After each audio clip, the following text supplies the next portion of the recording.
The weight of the homemade pumpkin pie steadies my hands as I stand at the threshold of my parents' elegant suburban home.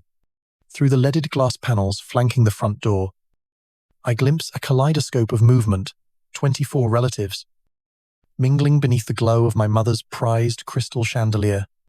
My simple dress feels inadequate. "Oh, you brought dessert," Mom says, accepting the pie with a kiss that doesn't quite land. Her eyes dart past me. "Is that all you brought?" "Just me and the pie." I answer lightly, "Made from scratch." Dad pats my shoulder. "Skylar works with numbers. Very stable job. Always punctual. Always reliable. Always boring." Later, at the dinner table, my cousin Lauren leans in, asking for advice on her student loans. Before I can fully answer, Mom interrupts, her hearing suddenly sharp. "Not everyone wants to hear about math at dinner. Dear, why don't you ask Marissa? She's great with money." The table grows quiet. Marissa laughs. "Zwilling Herr Wiener." "Oh?" "Skylar's always crunching numbers," she says, "and always short on cash. It seems." My cheeks burn. I manage my money just fine. "Do you?" Marissa arches an eyebrow. "Then why are you always asking for loans? I've never asked you for money." I say, my voice steady, "Not once. Not once, please." Marissa rolls her eyes. "You should stop begging for money. It's embarrassing." The words slam into me. No one speaks. No one defends me. I excuse myself. Slipping away to the powder room, my hands tremble, but my mind is clear. I pull out my phone, open my banking app. 5 recurring payments to Marissa. 5 years. $52,800. Car insurance. Credit card minimums. Personal loan payments. Without hesitation, I select each payment and cancel them all. Recurring payment cancelled. Recurring payment cancelled. Recurring payment cancelled. Recurring payment cancelled. Recurring payment cancelled. I splash cold water on my face and return to the dining room. My pumpkin pie sits there. Slice is missing. "There you are." Mom says, "We started without you." "That's fine." I slide back into my seat. A strange calm washing over me. I'm not really hungry for dessert anyway. My phone vibrates. Confirmation notices. The cancellations are complete. More coffee. Skylar Dad offers. I smile and extend my cup. "Yes. I think I'll have a second helping." Numbers don't lie. People do. Before I tell you how my sister reacted when her credit card started declining the next day, let me know where you're watching from in the comments. Hit that like button and subscribe if you've ever felt unseen in your own family. My name is Skylar Thompson. I'm 30 years old, and I'm an internal auditor. It's a job that requires precision, attention to detail, and an ability to see patterns others miss. Ironically, these were traits my own family never seemed to value in me. At least not until they needed something. Growing up, our family looked like the suburban dream. Nice house, 2 kids, parents with respectable jobs. My dad, Richard, managed insurance accounts. My mum, Margaret, taught 3rd grade. And then there was my younger sister, Marissa. Marissa was bright, not just intelligent, though she was sharp enough, but she radiated a kind of effortless charm that drew people in. She was the athlete, the social butterfly, the one who always had a funny story. Our parents adored her, celebrated her every minor achievement with a fervor they never showed for my straight A's or academic awards. I remember when I was 10, Marissa desperately needed a new costume for her dance recital, something sequined and expensive that Mom insisted was crucial for her confidence. My big bonk, painstakingly filled with babysitting money and birthday cash, was volunteered for the cause. "Your sister needs it more than you do," Mom had said, patting my head. "She has the recital coming up. You're the practical one. Skylar. The practical one. That became my label. The responsible one. The one who didn't need fancy things or excessive praise. The one whose accomplishments were just expected. My winning the state math competition earned a polite nod. That's nice. Honey. Marissa making the cheerleading squad prompted a family dinner at her favorite restaurant. My parents weren't cruel people. Not intentionally. They just operated under a different set of rules for each of us. Marissa needed encouragement. Support. Financial backing for her ever-changing passions. Horseback riding 1 year, pottery the next. I, apparently, thrived on quiet expectation and self-sufficiency. Reddit Fallout Hung Custom Gem OK. Hung is ready to bring this story to life. This is step num Vidkikban Huanqing, writing the full script. I will now generate the script based strictly on the approved blueprint. Starting with the hook and chapter 1. Start script. The weight of the homemade pumpkin pie steadies my hands as I stand at the threshold of my parents' elegant suburban home. Through the leaded glass panels flanking the front door, I glimpse a kaleidoscope of movement, 24 relatives. Mingling beneath the glow of my mother's prized crystal chandelier, my simple dress feels inadequate. Oh, you brought dessert, Mom says, accepting the pie with a kiss that doesn't quite land. Her eyes dart past me. Is that all you brought? Just me and the pie. I answer lightly. Made from scratch. Dad pats my shoulder. Skylar works with numbers. Very stable job. Always punctual. Always reliable. Always boring. Later, at the dinner table, my cousin Lauren leans in, asking for advice on her student loans. Before I can fully answer, Mom interrupts. Her hearing suddenly sharp. Not everyone wants to hear about math at dinner. Dear, why don't you ask Marissa? She's great with money. The table grows quiet. Marissa laughs, zwirling her vine. Oh. Skylar's always crunching numbers, she says, and always short on cash. It seems my cheeks burn. I manage my money just fine. Do you, Marissa? Arches an eyebrow. Then why are you always asking for loans? I've never asked you for money. I say, my voice steady, not once. Not once, please. Marissa rolls her eyes. You should stop begging for money. It's embarrassing. The words slam into me. No one speaks. No one defends me. I excuse myself, slipping away to the powder room. My hands tremble, but my mind is clear. I pull out my phone, open my banking app. 5 recurring payments to Marissa. 5 years. $52,800. Car insurance. Credit card minimums. Personal loan payments. Without hesitation, I select each payment and cancel them all. Recurring payment cancelled. Recurring payment cancelled. Recurring payment cancelled. Recurring payment cancelled. Recurring payment cancelled. I splash cold water on my face and return to the dining room. My pumpkin pie sits there.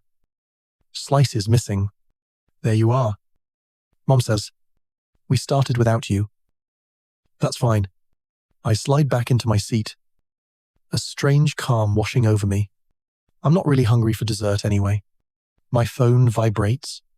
Confirmation notices. The cancellations are complete. More coffee. Skylar Dad offers. I smile and extend my cup. Yes. I think I'll have a second helping. Numbers don't lie. People do. Before I tell you how my sister reacted when her credit card started declining the next day, let me know where you're watching from in the comments. Hit that like button and subscribe if you've ever felt unseen in your own family. My name is Skylar Thompson. I'm 30 years old, and I'm an internal auditor. It's a job that requires precision, attention to detail, and an ability to see patterns others miss. Ironically, these were traits my own family never seemed to value in me. At least not until they needed something. Growing up, our family looked like the suburban dream. Nice house. Two kids? Parents with respectable jobs. My dad, Richard, managed insurance accounts. My mum, Margaret, I taught third grade. And then there was my younger sister, Marissa. Marissa was bright, not just intelligent, though she was sharp enough, but she radiated a kind of effortless charm that drew people in. She was the athlete, the social butterfly, the one who always had a funny story. Our parents adored her, celebrated her every minor achievement with a fervor they never showed for my straight A's or academic awards. I remember when I was 10, Marissa desperately needed a new costume for her dance recital, something sequined and expensive that Mom insisted was crucial for her confidence. My big bong, painstakingly filled with babysitting money and birthday cash, was volunteered for the cause. Your sister needs it more than you do, Mom had said, patting my head. She has the recital coming up. You're the practical one. Skylar. The practical one. That became my label. The responsible one. The one who didn't need fancy things or excessive praise. The one whose accomplishments were just expected. My winning the state math competition earned a polite nod. That's nice. Honey. Marissa, making the cheerleading squad, prompted a family dinner at her favorite restaurant. My parents weren't cruel people. Not intentionally. They just operated under a different set of rules for each of us. Marissa needed encouragement, support, financial backing for her ever-changing passions, horseback riding one year, the pottery the next. I, apparently, thrived on quiet expectation and self-sufficiency. Begin module mod, PSI, motiklom son va vumdat ludai. Looking back, I understand it better now. In psychology, this golden child scapegoat dynamic isn't really about love. It's often a control mechanism used by insecure parents. The golden child, Marissa in our case, is placed in a gilded cage. She gets all the praise, but only as long as she perfectly mirrors their expectations. Any deviation threatens her supply of conditional affection. Me, I was pushed to the emotional wilderness, the scapegoat who carried the family's projected flaws or differences. But here's the paradox in that exile. There was a strange kind of freedom. Freedom from the crushing weight of constantly needing to please. Ironically, the gilded cage can be more suffocating than the wilderness. The one inside never learns they have wings. The one banished is forced to figure out how to fly, and fly I did, in my own quiet way. While Marissa charmed her way through high school, I found refuge in numbers and logic. I worked weekends at a local bookstore, saving every penny. I learned early on that financial independence was the only real independence I could count on. College was my escape route. I got into a good state university for accounting. Not the Ivy League my father subtly favored for Marissa, but solid. I paid my own way, scholarships, grants, and 3 part-time jobs juggling classes, working at the library, tutoring underclassmen, and waiting tables on weekends. It was exhausting, but it was mine. Marissa drifted through a private liberal arts college, funded entirely by Mom and Dad, changing majors twice before graduating with a vague communications degree and a sense of entitlement that baffled me. After graduation, I landed a junior auditor position at a mid-sized firm. The pay wasn't glamorous, but the work clicked with my detail-oriented brain. I loved the structure, the rules, the way numbers told an objective story. I continued living simply, sharing an apartment, driving a used car, building my savings account brick by meticulous brick. Marissa, meanwhile, floated from one amazing opportunity to the next. A marketing assistant role she quit after 6 months because her boss didn't appreciate her vision. A stint in event planning that ended abruptly after a mismanaged budget. Each failure was cushioned by Mom and Dad, who always seemed to find funds for her security deposit or a little help between jobs. I kept my head down, focused on my career, on building the stable life I craved. Promotions came steadily. Junior auditor to auditor. Auditor to senior auditor. My salary increased. My savings grew. But in my family's eyes, I was still just Skylar. The practical one. The number cruncher. Reliable. Yes. But fundamentally unexciting compared to Marissa's dramatic, albeit unstable, existence. I rarely asked for anything. I rarely shared my successes, knowing they'd be met with faint praise or, worse, redirected towards Marissa's latest drama. I existed on the periphery of their concern, a self-sufficient satellite orbiting the bright, demanding star. That was my sister. I thought my independence protected me. I didn't realize it just made me seem like an untapped resource. The pattern solidified 5 years ago. I was 25, settling into my role as a senior auditor, finally feeling like I had some breathing room financially. My savings account had crossed the $10,000 mark for the first time. It felt like a significant milestone, proof that my careful planning and sacrifices were paying off. That's when Marissa called. Her voice choked with tears. She'd lost her job, the one in pharmaceutical sales. It wasn't my fault. Sky. She sobbed over the phone. My manager was just impossible. He had unrealistic expectations. I listened patiently, offering the usual platitudes. I knew Marissa's track record. Jobs rarely lasted more than a year. But she sounded genuinely distraught this time. The problem is, she continued, her voice dropping to a conspiratorial whisper. My car insurance is due next week. If I can't pay it, I can't even drive to interviews. Can you help me out? Just this once, I swear. I'll pay you back the second I get my first commission check from my next job. There it was. The request, wrapped in desperation, and a promise I instinctively knew she wouldn't keep. My logical auditor brain screamed warnings. Bad investment, high risk, unreliable borrower. But the ingrained practical sister role, the deep-seated desire to be needed, to perhaps finally earn some genuine gratitude, overrode the logic. Okay, Marissa. Yes, I had. Just the car insurance. How much is it? It was $240. I sent it via a banking app.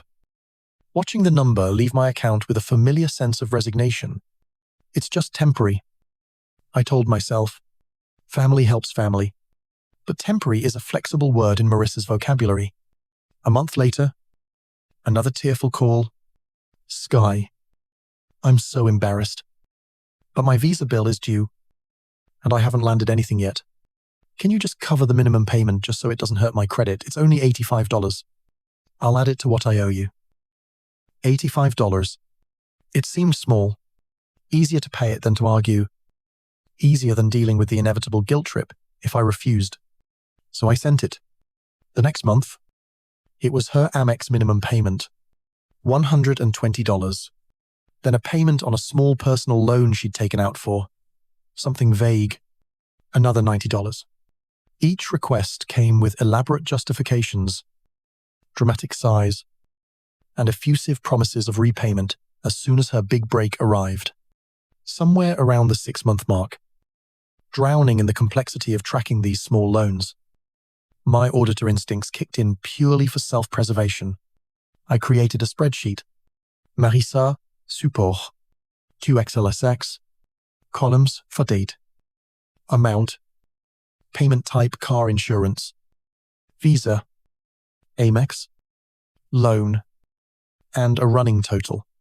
Initially, it was just a way to organize the chaos, to know exactly how much temporary help I was providing.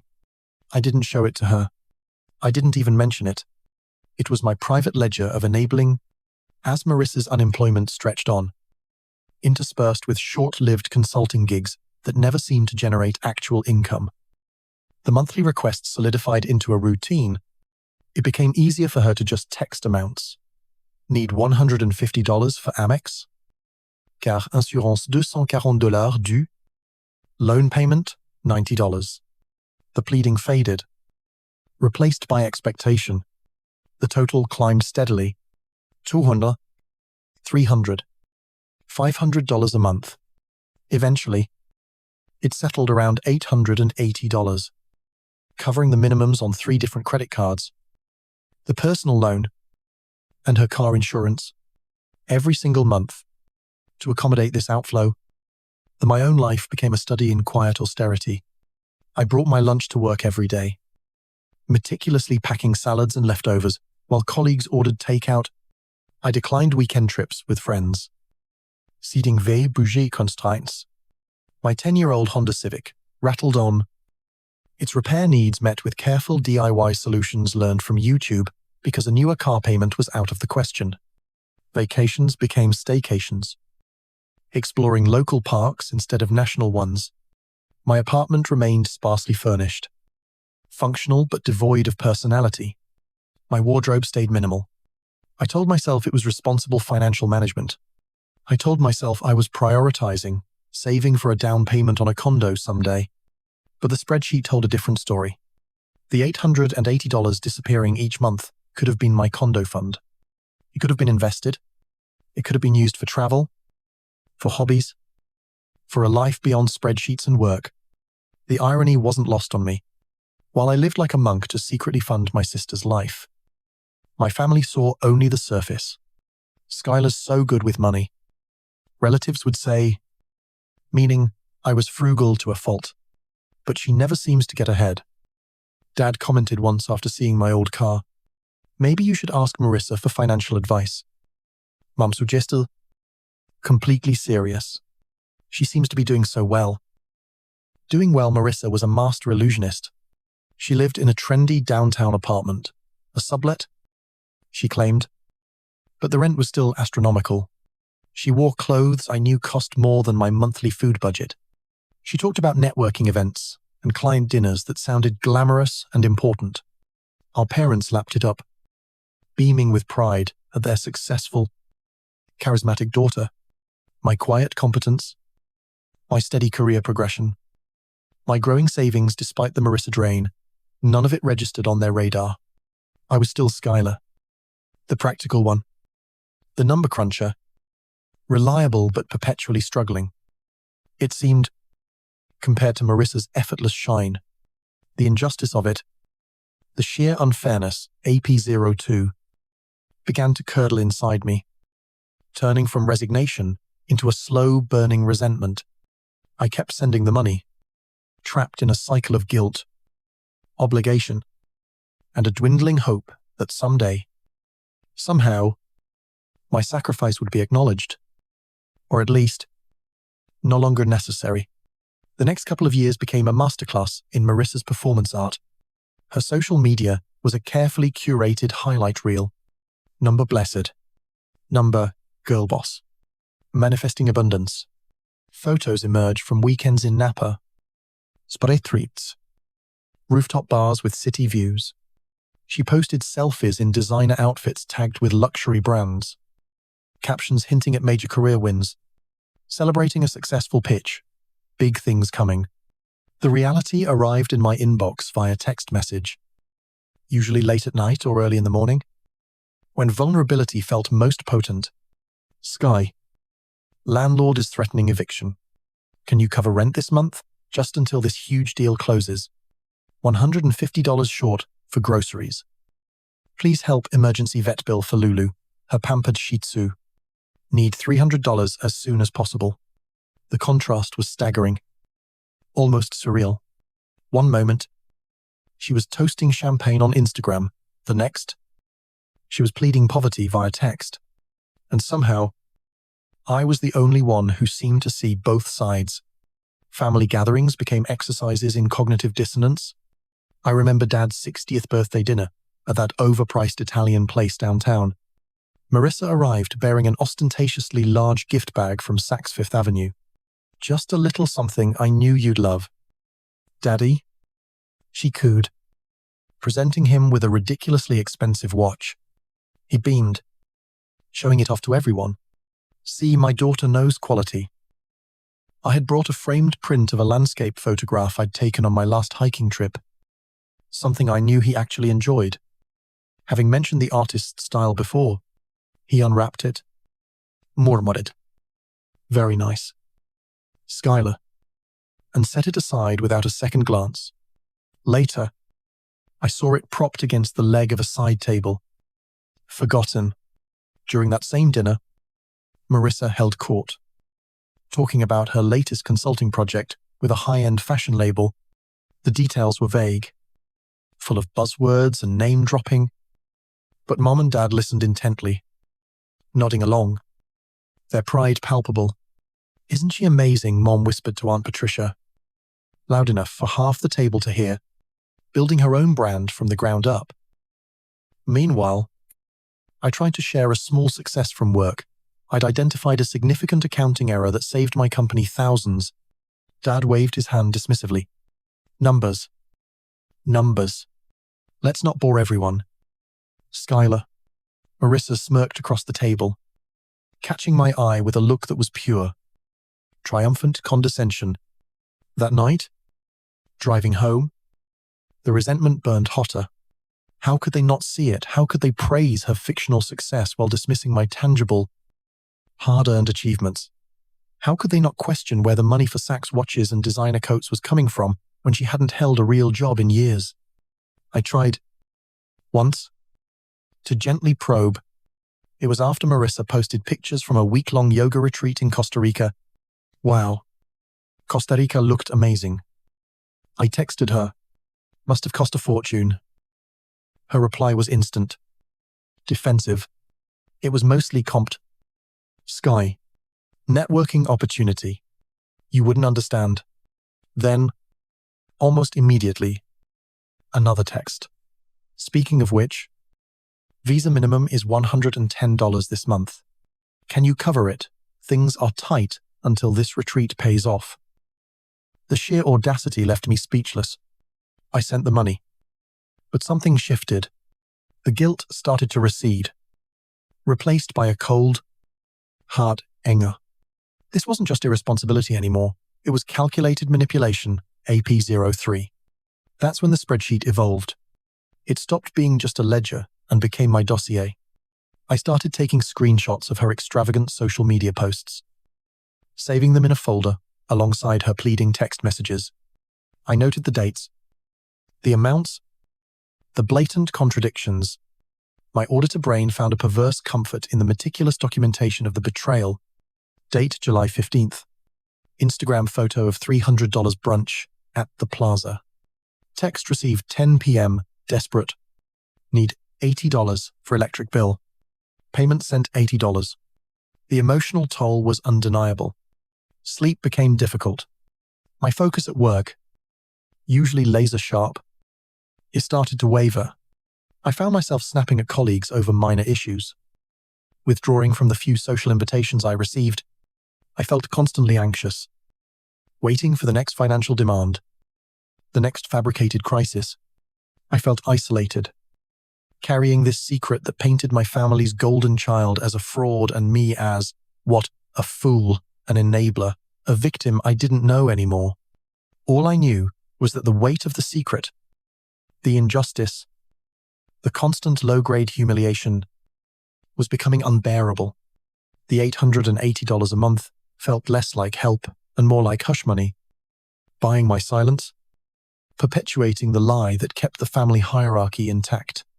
Then, the invitation for Thanksgiving dinner arrived, an email from Mom, cheerful and oblivious. Same time as always, bring one of your lovely pies. Marissa is bringing her famous cranberry relish. My first instinct was to delete it, to feign illness or a work emergency. The thought of sitting through another performance, another round of subtle dismissals while Marissa preened, felt physically nauseating. But as I stared at the invitation, another thought began to form. Maybe this was it. Maybe this was the moment to stop enabling, to stop silently documenting, and to finally draw a line.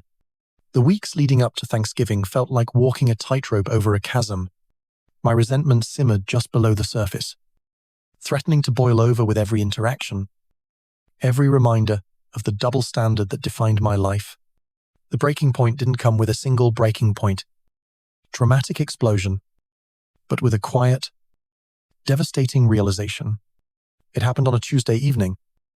2 weeks before the holiday, I'd stayed late at work, finalizing a complex audit report. Exhausted, I stopped by my parents' house on the way home, hoping for a quick, uncomplicated dinner. I let myself in with my old key and found Mom and Dad in the kitchen. Deep in hushed conversation, they didn't hear me enter. Just don't know how she'll manage the property taxes, Mom was saying, her voice laced with worry. Evan mentioned they're higher than expected. We'll figure something out, Dad replied, his tone weary but resolute. Maybe we can tap into the home equity line again. Just a small bridge loan until her next big commission comes through. Home equity.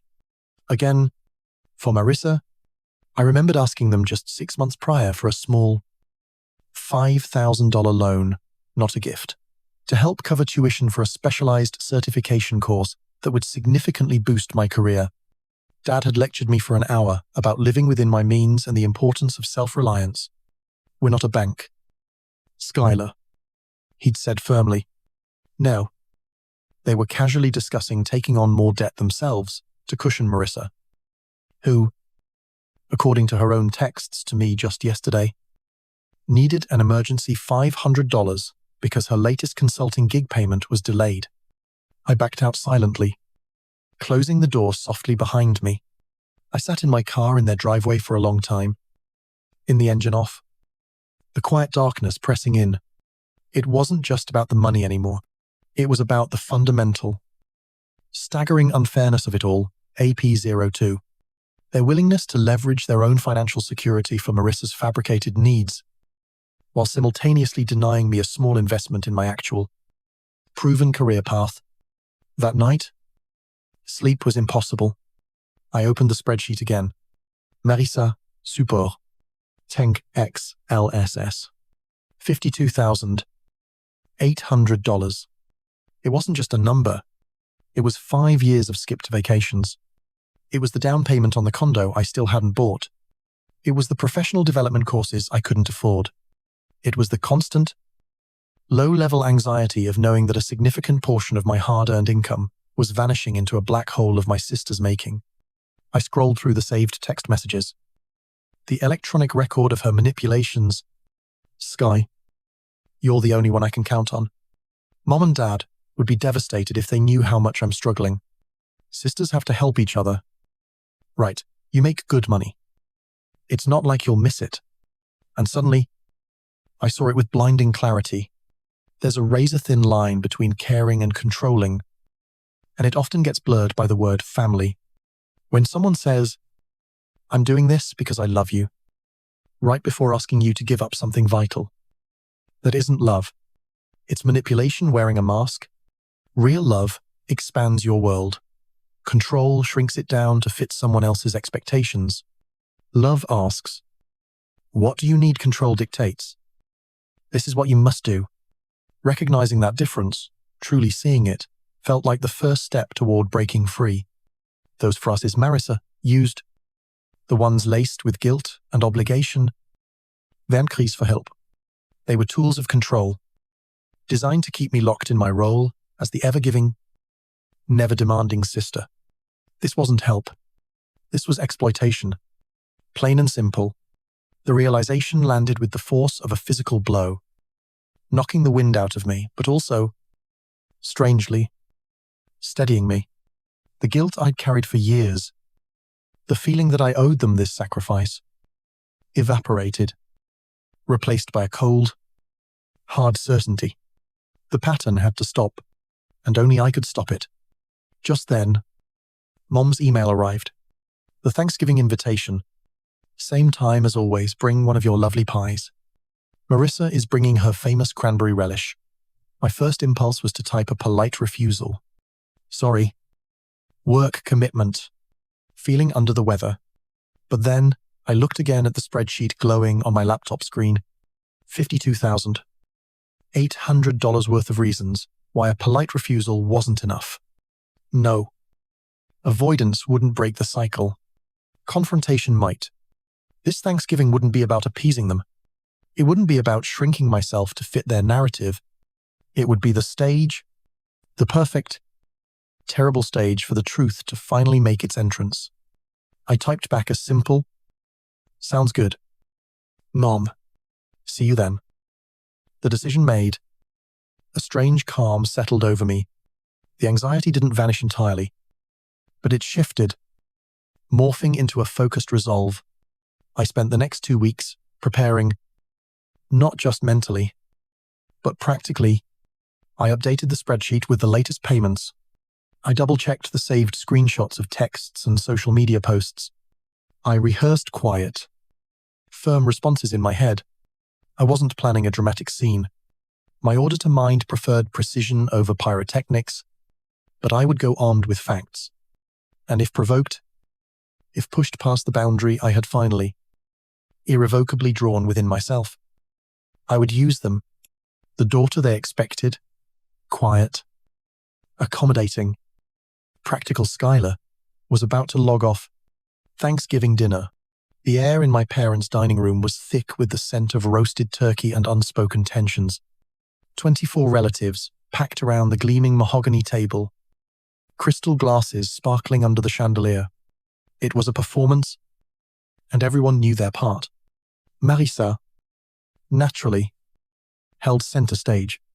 She'd arrived 30 minutes late, draped in a coat I recognized from Vogue, carrying a handbag that cost more than my rent, blaming traffic with an insincere apology. Mom fussed over her, beaming. Dad hung on her every word as she spun tales of non-existent business ventures. I sat between Cousin Lauren and Uncle Warren's latest girlfriend, feeling like a ghost at the feast. Invisible, unseen AP Uxie. My homemade pumpkin pie, placed centrally on the table, felt like my only tangible contribution.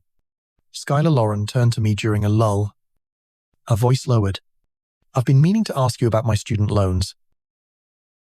Hope flickered. A chance to be useful, to share my actual knowledge. I leaned in. "Actually, there's a program I just read about. Not everyone wants to hear about math at dinner." "Dear." Mom's voice sliced through the conversation from 3 seats away. Her hearing suddenly laser-sharp. She smiled brightly at Lauren. "Why don't you ask Marissa? She's great with money." Silence. My professional expertise, the core of my identity, dismissed in favor of Marissa's fabricated financial acumen. I stared at my plate, the perfectly roasted turkey suddenly tasting like ash. Marissa's laugh, like ice cubes clinking in a glass, broke the silence. "Oh, Skylar's always crunching numbers," she said, swirling the expensive wine I had likely paid for, "and always short on cash. It seems." Heat flooded my face. "I manage my money just fine." "Marisa." She arched a perfectly sculpted eyebrow. "Do you? Then why are you always asking for loans?" The lie landed, heavy and suffocating. 23 pairs of eyes swung towards me. I felt the familiar sting of injustice AP02, amplified by the public stage. "I have never asked you for money," I said, my voice dangerously steady despite the roar in my ears. "Not once. Not once, please." Marissa rolled her eyes. A performance of exasperated pity for the entire audience. "You should stop begging for money. It's embarrassing." The words hit. Hard. My ears rang. The room tilted slightly. I looked around the table. At my mother, avoiding my gaze. At my father, clearing his throat, ready to change the subject. At my aunts, uncles, cousins, their faces a mixture of pity, discomfort, and perhaps a flicker of amusement. No one spoke. No one defended me. The silence was absolute. Damning. My sister had just publicly painted me as a desperate, financially incompetent burden, the exact opposite of the truth. And they all just let it happen. In that instant, 5 years of quiet sacrifice, of enabling, of swallowing my resentment, reached critical mass. The auditor inside me, the part that dealt in facts and evidence, took control. "Excuse me," I murmured, pushing back my chair. The movement felt detached, as if watching someone else. I walked, not ran, to the small powder room off the foyer, locked the door. My reflection stared back, pale but resolute. My hands, surprisingly, were steady as I pulled out my phone, opened the banking app. Face ID recognized me instantly. Navigated to recurring payments. There they were. 5 entries. Marisa, Visa. Marisa, Amex. Marisa, Loan. Marisa, Car Insurance. Marisa, MasterCard. $880 total. Scheduled to go out next week. My thumb hovered over the first entry. Cancel payment. A confirmation screen popped up. "Are you sure?" My finger didn't hesitate. "Confirm. Recurring payment cancelled." The notification appeared. Stark and final. I moved to the next one. Cancel payment. Confirm. Recurring payment cancelled. And the next. Cancel. Confirm. Recurring payment cancelled. And the next. Cancel. Confirm. Recurring payment cancelled. And the last. Cancel. Confirm. Recurring payment cancelled. 5 decisive taps. 5 years of secret burden erased in less than 60 seconds. The storm inside me stilled, replaced by an unnerving, almost glacial calm. I splashed cold water on my face. The shock of it grounding me, blotted my skin dry with one of Mom's ridiculously ornate guest towels. Took a deep breath, unlocked the door. I returned to the dining room. Dessert had been served. My pumpkin pie sat partially eaten. The conversation had, predictably, moved on, leaving my public humiliation unaddressed, swept under the rug like inconvenient dust. "There you are," Mom said, her voice strained with false cheerfulness. "We started without you." "That's fine." I slid back into my seat. The calmness felt alien, powerful. I'm not really hungry for dessert anyway. My phone vibrated silently in my pocket. The banking app sending final confirmations. It was done. More coffee. Skylar Dad offered, holding the pot. Already halfway through pouring for Uncle Warren. Barely glancing my way, I looked directly at him, meeting his eyes for perhaps the first time all evening with something other than guarded politeness. I smiled. A genuine smile that felt entirely my own, and extended my empty cup. "Yes, Dad," I said, my voice clear and steady. "I think I'll have a second helping." For the first time in 5 years, my money was my own. For the first time in forever, I wasn't prioritizing my sister's facade over my own reality. The coffee tasted unexpectedly good. The quiet calm of the powder room felt worlds away by the next morning. My phone started vibrating just after dawn. A relentless assault from Marissa. 16 missed calls before 7 a.m. Over 30 messages, each more frantic than the last. "Something's wrong with the payments. Call me now. Did you change bank payment failed? What did you do, Skylar? The credit card company called me. Fix this. Autopay declined. Call me back. Insufficient funds, what the fuck is happening?" The punctuation multiplied with her desperation. I brewed coffee. Watching the notifications pile up, I took screenshots, saving them methodically. Evidence. Then I silenced the phone. Around 10, Mom called. Predictable. "Skylar, what's going on? Marissa says you're refusing to help her with something." Her voice dripped with disappointment. The familiar tone that always made me feel 10 years old again. "I've been paying her bills for 5 years. Mom," I said, my voice steadier than I expected. "She lied to everyone at Thanksgiving. I told them I begged her for money. So, I stopped. A sharp intake of breath. That's not what she meant. You know how Marissa gets when she's nervous. She exaggerates. It wasn't an exaggeration, Mom. It was a lie, and everyone believed her. You're being dramatic. Family helps family. I helped for 5 years. That's $52,800 of my money. A long pause, then rustling, the phone changing hands. Skylar. It's Dad.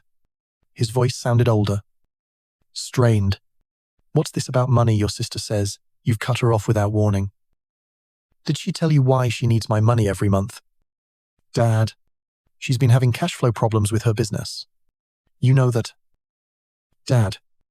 She doesn't have a business. She hasn't had steady work in 3 years. Another heavy silence. You've changed. He finally said, You used to be kind. The accusation stung, but clarity rose to meet it. I haven't changed. I replied, I just stopped letting people use my kindness as their safety net. The call ended awkwardly. Promises to talk later, hanging hollowly in the air. I immediately opened my email, attached the Marissa support, XLSX file, added Richard and Margaret to the tow, and hit send. No subject line, no message, just the cold, hard numbers. By afternoon, the family grapevine was buzzing. Cousin Lauren called, confirming the $52,800 figure with shocked sympathy. Cousin Michael texted. About time someone stood up to the golden child. Then came Marissa's counterattack. A post appeared on her Facebook page, visible to our entire extended family and network. A tastefully filtered photo of her looking vulnerable, captioned heartbroken when family members struggle with jealousy and mental health issues that manifest as irrational financial behavior, praying for healing during this difficult time. Family first, mental health awareness. Sympathetic comments flooded in. Sending love, so sorry you're dealing with this. Stay strong. Marissa. No one questioned it. My sister, the performer, had cast me perfectly as the unstable, vindictive villain. The twist came not from my parents, but from Evan. Late Friday night. My phone rang, an unknown number. It was him. Skylar, it's Evan. I think I'm starting to understand. His voice was low, strained. I was trying to pay our joint Amex bill online. Declined. Called the company. They mentioned multiple recent payment failures. Then I saw your email to Richard and Margaret. The spreadsheet. He paused, taking a ragged breath. She told me that money was from a trust fund from her grandmother. He sounded utterly devastated. I confronted her. She admitted everything. The jobs, the debt, the $52,000 from you. He paused again. I'm calling a family meeting tomorrow. 2 p.m. My house. Richard. Margaret. You. Marissa. Maybe your grandmother and Aunt Patricia. This ends now. The next afternoon felt like walking into a courtroom. Evan's usually relaxed posture was rigid. Richard and Margaret looked pale and anxious. Grandmother and Aunt Patricia radiated disapproval. Marissa was nowhere to be seen initially. Evan gestured for me to sit. Not in the center, but slightly off to the side. Marissa entered, looking pale and stripped bare, without her usual designer armor. Avon stood, holding the manila folder. It's time everyone understood, he said, his voice level but firm. He laid out the credit card statements first. Purchases from designer boutiques, expensive restaurants, spas. Then he detailed the hidden loans. Finally, he addressed my contribution. And for 5 years, Skylar has been secretly paying over $800 a month, $52,000. $800 total to cover the minimums on these debts. Money Marissa told me came from a non-existent trust fund. Grandmother gasped. Aunt Patricia scoffed. Richard stared blankly at the statements. Margaret covered her mouth. Why did it take Evan, the outsider, to break the silence? Because families often operate like closed systems. Each member has an unspoken role, unspoken rules they follow to keep the system, however dysfunctional, from collapsing.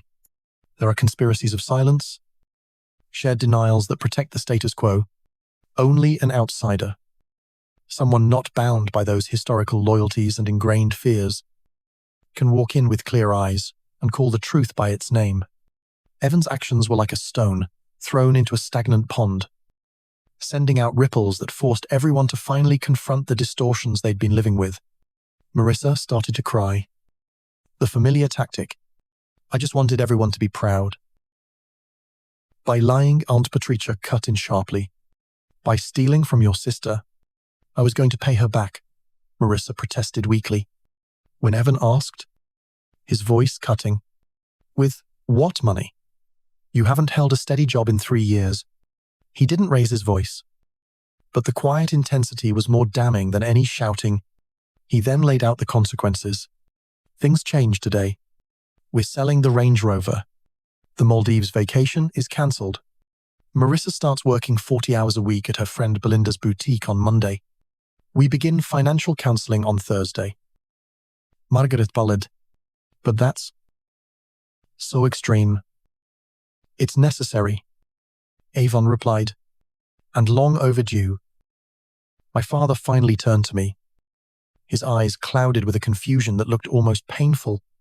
We should have seen it sooner, he stammered, the words catching in his throat. I'm sorry, Skylar. It wasn't a perfect apology.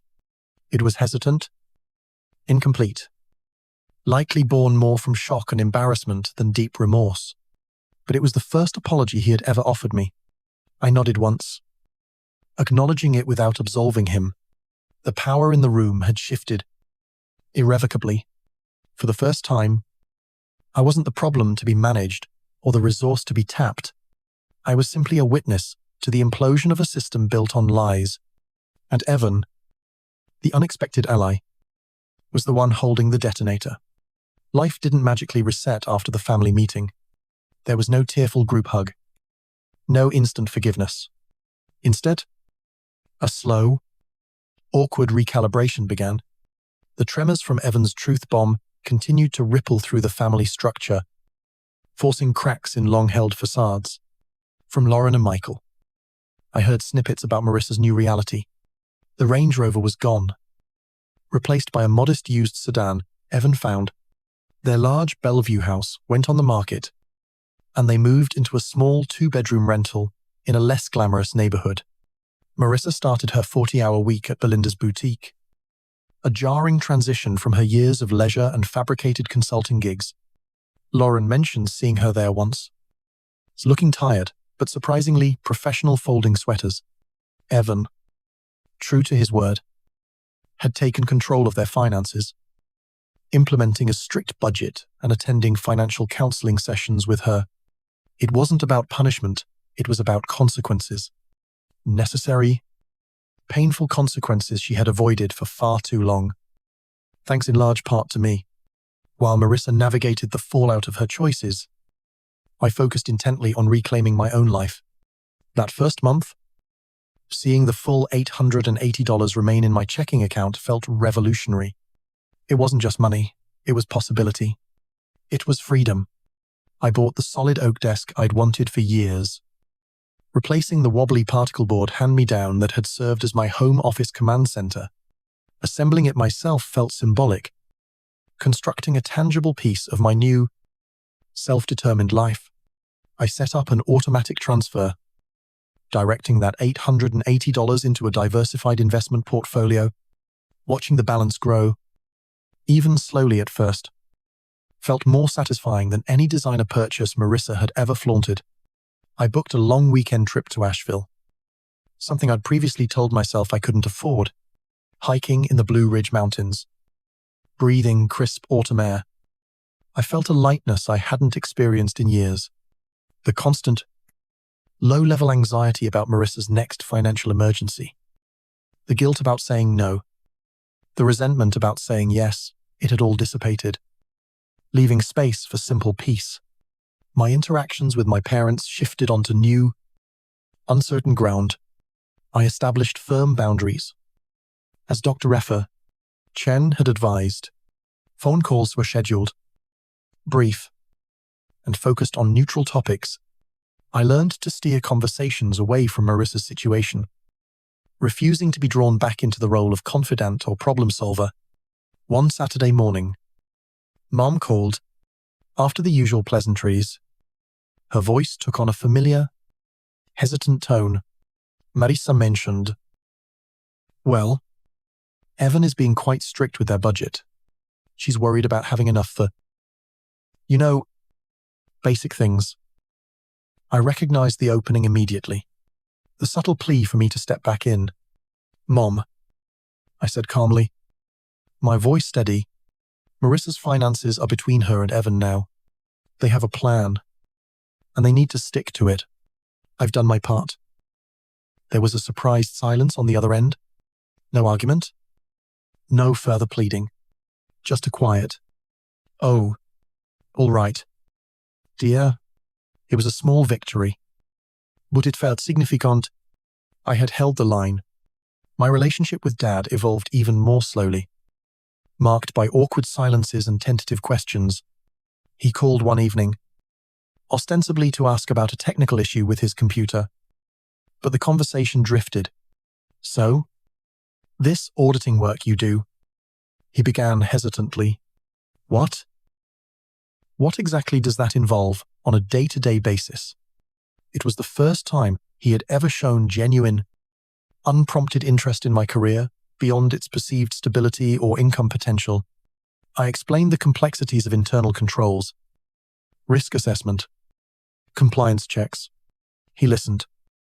Actually listened, asking follow-up questions that showed he was trying to understand my world, a world he had dismissed for decades. It wasn't a breakthrough. Not exactly, but it was a crack in the wall. During these months, I spent a lot of time reflecting, often with my journal or during long walks. I thought about the concept of conditional love, AP04. My entire life, I had subconsciously believed that my worth was tied to my utility, my practicality, my willingness to sacrifice for the family unit, especially for Marissa. Dad's approval seemed contingent on traditional success metrics I wasn't meeting, while Mom's seemed tied to my willingness to keep the peace, to absorb the family's dysfunction without complaint, cancelling those payments, standing up for myself at Thanksgiving, setting boundaries afterward. These weren't just acts of financial independence. They were declarations of self-worth. I was finally internalizing the truth that my value wasn't determined by their approval or by how much I could give away. It was inherent. This realization didn't erase the hurt of the past, but it shifted its weight. It became part of my story, not the definition of it. I felt stronger, clearer, more grounded in who I was, independent of their validation. My peace was no longer negotiable. 1 year later, Thanksgiving, the drive to Evan and Marissa's new place, a modest Tudor-style rental miles away from the affluent Bellevue neighborhood they'd left, felt completely different. Last year, I'd approached my parents' house armed for battle. This year, I carried only a store-bought apple pie. My pie-baking enthusiasm had waned, and a sense of cautious curiosity. The house was smaller, undeniably so, but warm lights glowed in the windows. No 24 relatives this time. Just the core group: Mom, Dad, Evan, Marissa, and me. Evan opened the door, his easygoing smile back in place. Genuine this time. "Skylar, glad you could make it." The atmosphere inside wasn't opulent or performative. It was simply normal. Marissa emerged from the kitchen, wearing an apron over simple jeans and a cream sweater. Her hair was pulled back, a smudge of flour on her cheek. She looked less like a magazine cover and more like a real person. "Hey," she said, offering a small, slightly awkward smile. "Turkey's almost ready. Can you help with the gravy?" Working side by side in the small kitchen felt strange. Unfamiliar territory. We moved around each other with careful politeness, making small talk about the weather, about my drive. No tension, no undercurrents. Just two sisters preparing a holiday meal. Dinner was served at a simple wooden table. Not the polished mahogany of my parents' dining room. The conversation flowed easily. Surprisingly so. Dad talked about his recent fishing trip. Mom about her third-grade class. Evan shared a funny story about their landlord. Marissa spoke about her job at the boutique. The actual job, with its challenges and small satisfactions. Not some fabricated executive role. She mentioned a difficult customer, a successful sale, the exhaustion of working retail during the holiday rush. It was mundane, real, and refreshingly honest. When Evan suggested a toast, Marissa hesitated for only a moment before rising. Lifting her water glass, her hand trembled slightly. She began, looking around the table, her gaze lingering for a second on me. I'd like to make a toast. To telling the truth, even when it hurts. She quickly sat back down, color rising in her cheeks. My throat tightened. It wasn't eloquent. It wasn't a grand apology, but it was an acknowledgement, raw and real, of the painful journey we'd all been on since last Thanksgiving. I raised my own glass silently. Meeting her eyes across the table, a flicker of understanding passed between us. Later, while clearing plates, my phone pinged. A notification from my banking app. Deposit received $600. Reference, Marissa C. Nov repay. I stared at the screen. $600. It was more than the previous symbolic payments. It was a substantial amount, likely representing a real sacrifice, given her current circumstances. It wasn't forgiveness. Not yet, but it felt like concrete evidence of her commitment to change, to accountability. Throughout the afternoon, I observed the subtle shifts in my parents.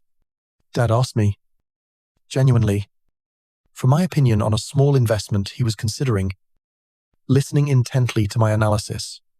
He didn't interrupt, didn't try to one-up me with his own outdated knowledge. He simply listened. Margaret complimented my dress. A simple forest green knit I'd bought on sale. That color really suits you. Skylar, she said, her smile warm, without the usual subtle critique hidden beneath the surface. These interactions felt fragile, like newly sprouted seedlings. They needed careful tending. I continued respect for the boundaries I'd established, but they also held the possibility of growth out of a different kind of relationship than the one defined by obligation and imbalance.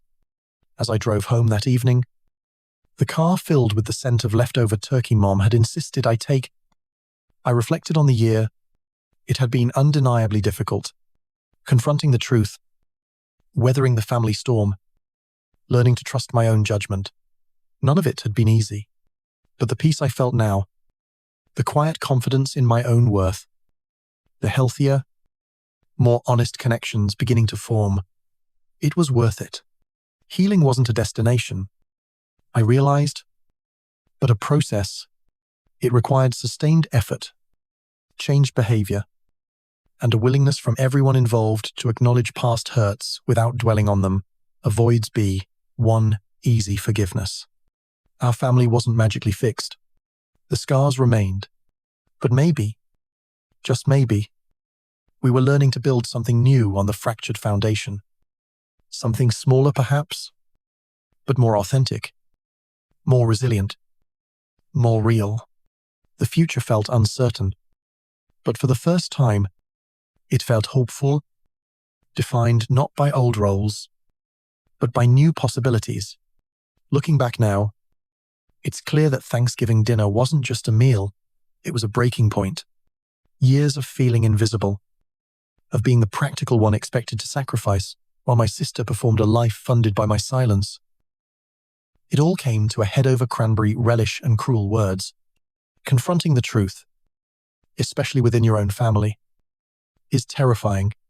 Canceling those payments felt like severing a limb, even though I knew that limb was poisoning the rest of my life.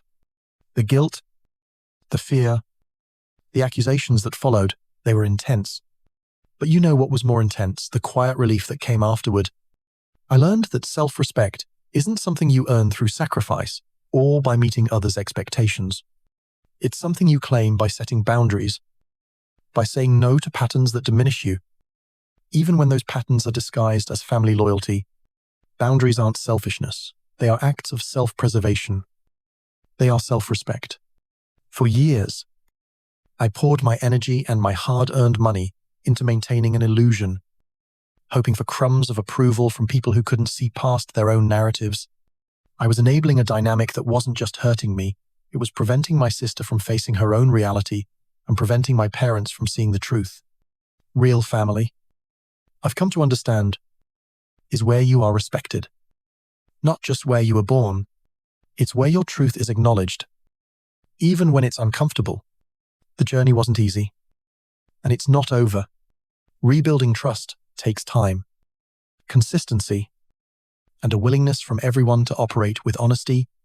But the biggest change wasn't in them, it was in me. I stopped needing their validation to know my own worth. For the first time in years, the numbers in my bank account reflected my life, not someone else's performance. And that freedom, that peace, it's priceless. Have you ever felt taken for granted or had your kindness mistaken for obligation? Have you ever had to choose between family loyalty and your own well-being? Share your story in the comments below. If this story resonated with you, please hit that like button and subscribe for more stories about finding your voice and reclaiming your power. Remember, your peace is worth protecting.